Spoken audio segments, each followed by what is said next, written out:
Olá, muito boa noite para todo mundo. Rompendo o Varjão numa toada sossegada, a boiada chegou descansada no estradão e sem ter preocupação com o andamento do resto da jornada, a comitiva do Terra Viva DBO na TV alcançou o ponto de arranchamento com tempo de preparar a nossa função novidadeira, que começa agora com a apresentação da prosa brideira do dia.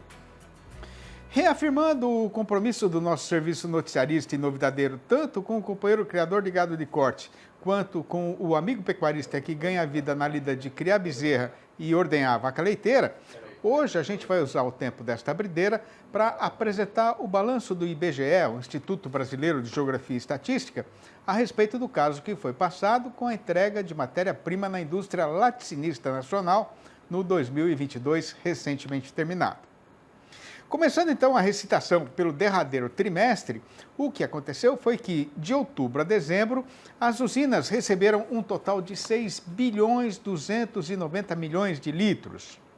Este resultado, que até já estava sendo esperado pelo povo do mercado, representou uma redução de 3,2% em relação ao que tinha sido registrado no período correspondente do ano retrasado.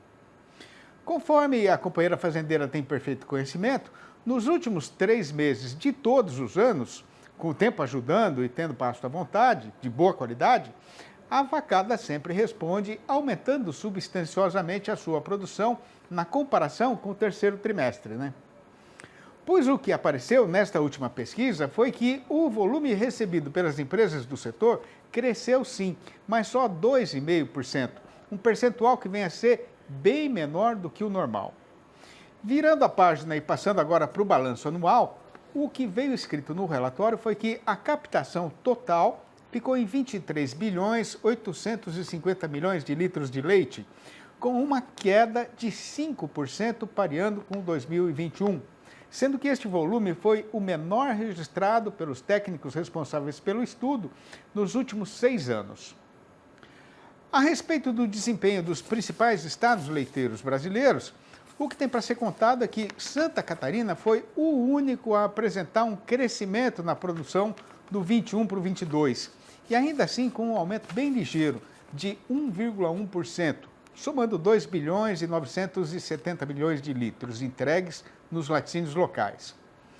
Todos os outros estados diminuíram o volume produzido no ano passado, sendo que o maior tombo foi no Goiás, com um forte esmagrecimento de 11,2% para 2 bilhões 170 milhões de litros. Passando o traço e fechando a conta, na opinião dos técnicos do Instituto encarregados de fazer pesquisa, o tropeço recente não deve se repetir no ano presente. E a previsão para o 2023 é de que a produção deve voltar a aumentar. Até o companheiro que é mais zerado no comércio boiadeiro e na lida com o gado é sabedor de que, em tudo na vida, tem sempre alguma coisa que escapa da nossa sabedência. E aí é hora de campear alguém que dessas artes tenha mais ciência. E para resolver essa carência, o Terra Viva DBO na TV criou e apresenta agora ao amigo pecuarista a conversa com o analista. Olá, meu nome é Rodolfo Silber, sou engenheiro agrônomo e analista de mercado da Scott Consultoria e hoje eu vou trazer um pouco para vocês sobre a relação de troca entre o boi gordo e o farelo de soja.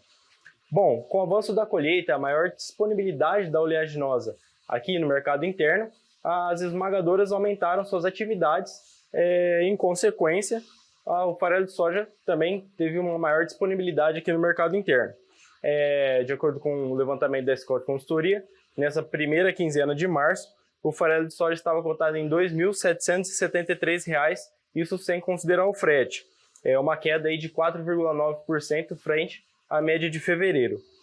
Já com relação ao boi gordo, com o caso da vaca louca típica, a cotação para arroba caiu em São Paulo, isso caiu 0,9% comparado aí, com fevereiro, e isso fez com que a queda maior para o farelo de soja frente à menor queda para a arroba do boi gordo melhorou a relação de troca para o produtor.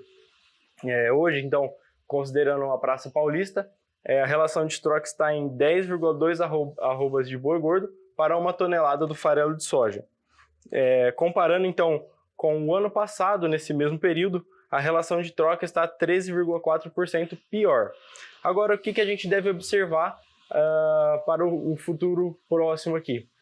O aumento do biodiesel no diesel vai, por consequência, aumentar o esmagamento do farelo de soja, e o esmagamento da soja e, por consequência, a disponibilidade de farelo aqui no mercado interno. Isso pode pressionar as cotações agora no curto período.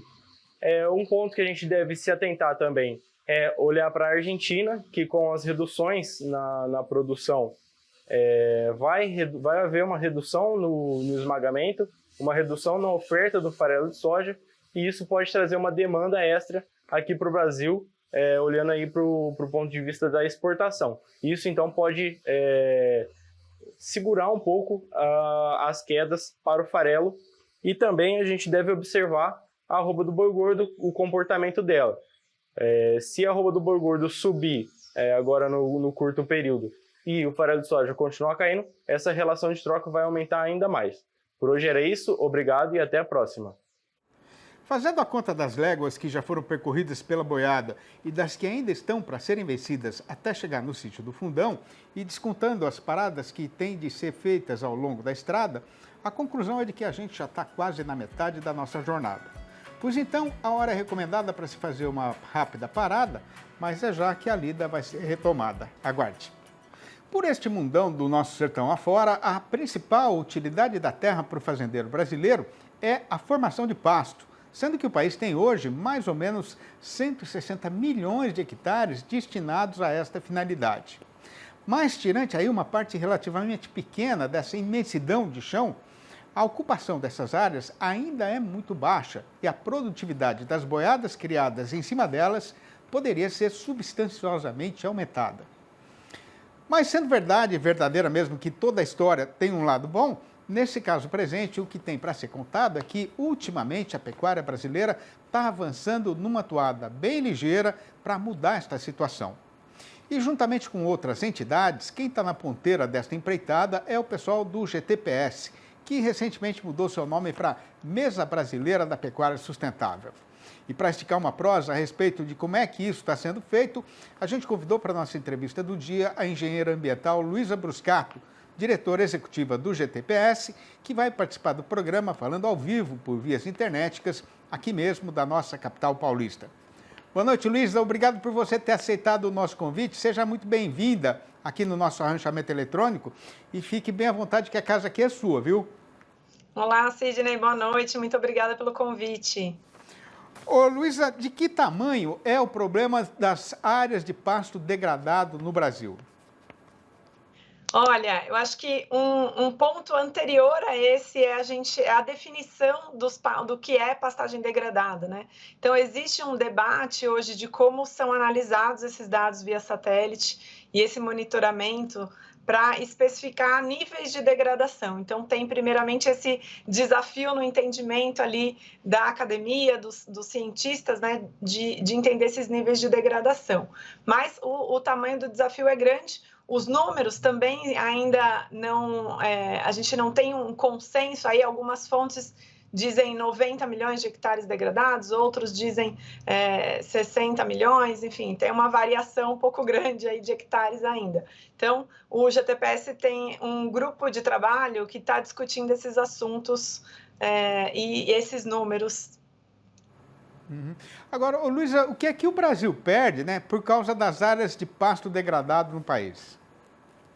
Olha, a gente perde uma oportunidade gigantesca de ter um aumento de produtividade, aumentar a nossa escala de produção, se tornar aí o primeiro produtor de carne do mundo. Por enquanto a gente está em segundo lugar, quase chegando lá, quase batendo os Estados Unidos. Então acho que a gente tem esse desafio de melhorar, intensificar a nossa produção e aí, claro, a partir de um bom manejo do pasto, a gente consegue ter um rendimento melhor aí, uma nutrição animal melhor, rendimento de carcaça, enfim, todos os índices melhoram nesse sentido, inclusive o sequestro de carbono aí também tema super falado. Evidentemente que a questão da sustentabilidade ambiental conta muito nesse sentido, né, nesse assunto de uso do pasto, uso da terra no país, né, Luísa? Sem dúvida, acho que o Brasil tem um potencial gigantesco de produção, né? E além da gente ter uma área muito grande como país, a gente tem uma área de pastagem também bem interessante, bem significativa. Temos as florestas, né? E aí essa pressão toda do mundo em cima do Brasil, dos nossos sistemas produtivos. Então, temos essa necessidade de cuidar, de fazer um bom uso do espaço que a gente tem, até porque também temos um clima tropicalizado, aí um clima muito importante e que facilita nossas produções. Ô, Luísa, para a gente entender o futuro, é muito importante compreender o que aconteceu no passado, né? Então, queria te perguntar o seguinte, quais foram os motivos principais que levaram a pecuária brasileira a esta situação atual em relação à questão da degradação das áreas de pastagem? Olha, acho que essa é uma pergunta bem complexa, né? E teria como a gente aprofundar o assunto, enfim. Nem sei se eu sou a melhor pessoa para contar todo esse histórico, mas eu acredito que a gente tem o que eu posso dizer assim, que a gente tem uma ocupação recente, né? E essa expansão da área agrícola também é recente. Nas últimas décadas que a gente teve esse avanço e a gente vê também agora, né, um movimento dessas áreas de pastagem degradada se transformando em produção de soja, milho, em outras culturas. Então, a gente vê, sim, que a pecuária está tendo uma intensificação das suas áreas e que as pastagens degradadas estão virando outros sistemas produtivos. Então, tem um movimento recente também da ocupação dessas áreas. É isso que eu ia te perguntar agora, né? O que é que já mudou no Brasil em relação a essa questão do uso da terra na pecuária especificamente? Acho que tem uma mudança de legislação, né, de mindset, de ocupar o interior do Brasil ali nas décadas passadas e agora com essa outra mudança de não, então agora a gente ocupou, mas agora a gente tem que ser sustentável, né? O Código Florestal, que querendo ou não é recente, tem 12 anos nessa última escrita dele, enfim, e tem um desafio do cumprimento de todos os itens, os aspectos da nossa legislação do Código Florestal. Então, esse desafio da gente preencher o CAR e ter o CAR validado, né? Ainda não temos um volume significativo aí de CAR validado. Temos os desafios do PRA e dessa questão de implementação dos programas de regularização ambiental, enfim, regularização fundiária. Acho que tem uma série de discussões que estão ainda na mesa, né? O Brasil é um país novo, apesar, né, da gente ter um sistema produtivo grande e avançado, a gente é um país novo. Então, acho que é um país jovem, tem um desafio aí nos sistemas de governança do uso dessa terra, nos debates, né, de como a gente pode avançar. Então, assim, de fato, é um assunto que a gente precisa se aprofundar. Ô Luiz, o que é que está faltando para a pecuária brasileira avançar mais ligeiro nessa questão, né? É informação ou é dinheiro?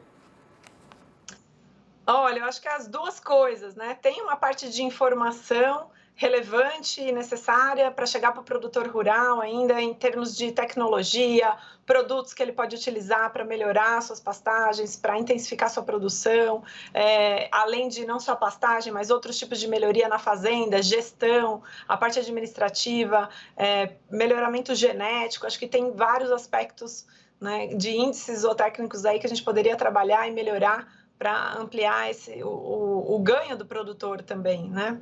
E com isso, o outro item, que é dinheiro, também ele ter um retorno significativo. A gente sabe que investimento em pastagem é um investimento a um longo prazo, né? São investimentos um pouco mais longos e, sim, o produtor ter acesso a financiamentos que vão contribuir para que ele possa melhorar seu solo, seria muito positivo ter acesso a esses financiamentos e créditos, linhas de crédito mais facilmente. Então, ainda há um desafio, né, nesse sentido, né, mas eu vejo também uma perspectiva muito positiva quando a gente fala aí de PSA, pagamentos por serviços ambientais. Acho que é uma oportunidade do produtor também receber por estar conseguindo conservar a terra, conservar ali sua reserva legal, mantendo a biodiversidade dentro da propriedade, enfim, uma série de atributos socioambientais que a nossa produção tem, diferente de outros países. Ô, Luiz, a gente está sabendo que vocês aí do GTPS estão trabalhando bastante nessa questão do pagamento por serviços ambientais, né? E isso pode ser aí um tema para uma próxima prosa nossa, né?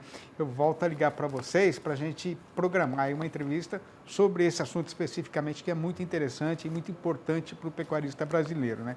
Então, queria agradecer demais a sua participação no programa de hoje, né? E dizer que a gente está aqui, a gente é parceiro, sempre que tiver coisas importantes para divulgar e para chamar o pecuarista, conversa com a gente, que a gente está junto nessa lida. Um abraço, então. Muito obrigado, Luísa. Muito obrigada a você. Boa noite. Boa noite. Tchau, tchau. Com a jornada correndo na forma e no jeito que por nós ela tinha sido planejada, a comitiva faz aqui uma parada ligeira para chegar no trecho de pedreira da estrada com a boiada mais descansada, deixando então a parte derradeira da nossa lida novidadeira reservada para falar do caso que está sendo passado com o boi gordo, que será anunciado agora pela seguinte manchete chamadeira.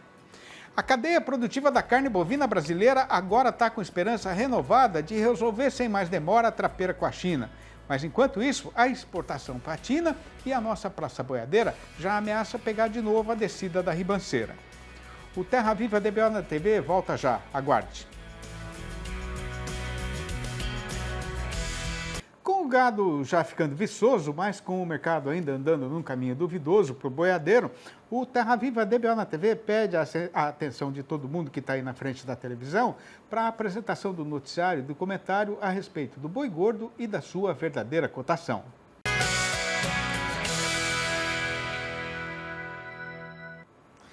Pode ser que os companheiros e companheiras fazendeiros que têm o bom costume de escutar esta nossa falação novidadeira fiquem achando até que a gente está parecendo um relógio de repetição. Mas é nossa obrigação fazer aqui a recordação de que faltam agora poucas horas para completar um mês do fechamento da porteira da China para a carne bovina brasileira. O resultado, conforme todo mundo já está perfeitamente saberizado, é que desde que foi confirmado um caso de falsa vaca louca lá no estado do Pará, o nosso mercado pecuário continua praticamente parado no país inteiro. De lá para cá, tanta coisa já foi falada a respeito do fato acontecido que nem é carecido dar mais alguma explicação sobre o assunto. Porque hoje até as crianças da roça têm perfeita sabedência das diferenças entre os dois tipos da doença e da absoluta inexistência de risco sanitário na situação atual. Pois o que está fazendo o companheiro boiadeiro padecer de nervoso é justamente o procedimento enganoso do governo lá do Gigante Oriental, que tem pleno conhecimento disso tudo, mas continua enrolando para tomar a decisão de acabar com essa consumição. Isso de caso pensado para tentar manobrar o preço no mercado. De qualquer maneira, esta semana presente pode representar o começo do fim dessa trapeira. Isso porque o senhor ministro da Agricultura do Brasil desembarca amanhã, nesta quarta-feira, em Pequim, chefiando a primeira parte de uma grande comitiva que vai fazer uma visita oficial ao país asiático. E na sexta-feira, quem vai chegar lá é o próprio senhor presidente da República, com mais um avião cheio de empresários brasileiros para fazer negócio com eles. Pois repare, o amigo pecuarista, que na opinião dos especialistas, esta seria a ocasião ideal para anunciar a retomada da exportação. Pois tomara mesmo, né? Enquanto isso, o setor exportador continua trupicando e cambeteando, mas não chegou a afundar no despenhadeiro, como das outras vezes em que a China suspendeu as compras do produto brasileiro. De acordo com a SECEX, a Secretaria de Comércio Exterior do Ministério da Economia, nas 3 primeiras semanas de março foram despachadas para o estrangeiro 89.800 toneladas de carne in natura. A média diária foi de 6.900 toneladas, o que representou uma queda de 10,1% em relação ao período correspondente do ano passado. Já o faturamento médio dos exportadores brasileiros foi de 33 milhões e 600 mil dólares por dia. Aí sim, com uma forte redução de nada menos que 26% na mesma comparação. Por outro lado, aqui no nosso mercado caseiro, o carretão já começou a mudar de direção, por conta aí do avançamento do calendário e do desaparecimento dos derradeiros dinheiros do salário que tinham sobrado na algibeira do trabalhador brasileiro. O resultado lógico e esperado foi que os preços já estão caindo no comércio de carne com o osso no atacado. Nesta segunda-feira recém-passada, aqui em São Paulo, a carcaça casada de boi inteiro estava sendo negociada a R$ 16,53 o quilo, com uma queda de 3% no espaço contado de uma semana. Juntando tudo, no balanço do dia da Scott Consultoria, foram apuradas mudanças nas cotações em 5 das 32 regiões pesquisadas em todo o Brasil, sendo que desta vez o companheiro fazendeiro ficou em ligeira desvantagem, com a arroba subindo em 2 dessas praças, mas caindo nas outras 3. Começando então a recitação da lista pela melhor notícia, a gente registra que em Barretos e em Araçatuba, aqui em São Paulo, o boi aumentou para R$ 276 a prazo e já livre do Fundo Rural. Já no norte das Minas Gerais, a queda foi geral, com o macho voltando para R$ 244,50 e a fêmea para R$ 231,50. Em Goiânia, capital do Goiás, o boi desceu também para R$ 244,50. E no sudeste de Mato Grosso, a vaca piorou para R$ 223,50. Esta noite eu não dormi quase nada. Me larguei deitado na rede e me peguei já em alta madrugada, perdido em pensamentos e peneirando sentimentos, assustado e com medo dos mistérios profundos, dos segredos da escuridão e do silêncio daqueles fundos do sertão. O que será que está reservado para mim aqui nesse fim de mundo? Qual será a razão da minha existência? Que sabedências ainda eu vou precisar até achar um eito meu para descansar, fincar raiz e arrumar jeito de ser feliz? A beleza da natureza, a paz e a tranquilidade do sertão, a brisa que acalma a alma, a saudade matadeira que aperta o coração, o amor sincero e a paixão traiçoeira, é de tudo isso que a gente fala nestas trovinhas rimadas recitadas todo dia aqui no fechamento da nossa função, que estão todas ajuntadas e publicadas nos 3 livros da minha série Versinhos de Caipira. Pois então, se o companheiro e a companheira que estão aí na frente da televisão têm apreço pelo nosso jeito de prosear e de versejar e quiserem saber como fazer para comprar um exemplar ou logo a coleção inteira, podem ligar no número 11 98224 1807. 11 98224 1807, que é o meu telefone particular. Ou mandar um e-mail para sidneymasco@uol.com.br ou ainda achar meu nome lá no Facebook. Tendo já cantado as modas derradeiras e com as brasas da fogueira já quase apagadas, a comitiva do Terra Viva DBO na TV anuncia aqui a sua retirada, mas já deixa marcada a nossa próxima função para amanhã, às 6h30 da manhã e às 7h25 da noite. Um abraço para todo mundo e um abraço especial para a turma lá da Escola Municipal Luiz Simão, em Mantenópolis, no Espírito Santo. Atenção, pessoal, olha, a professora Eliana mandou avisar que vai ter Olimpíada de Português e eu quero ver todo mundo lá, hein? Grande abraço para todo mundo e até a próxima vez, então.